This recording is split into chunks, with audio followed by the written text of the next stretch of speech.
เป็นชาวทะเลอัมพวาเมืองแห่งราชินี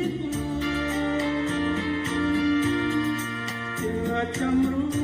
นด้วยศักดิ์ศรีและมีเสน่ห์ชาวอัมพวาความใจ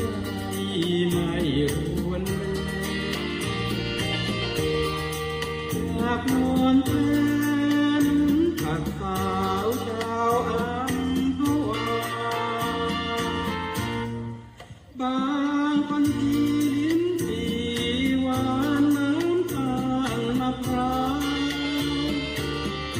ในหน้าสาวเจ้าของทานยิ่งหวานกว่าท่องเที่ยวเพลินชมอุทยานพระพุทธเลิศล้ำเสือน้ำปลากุ้งปูหอยหลอดฝากยอดดวงใจ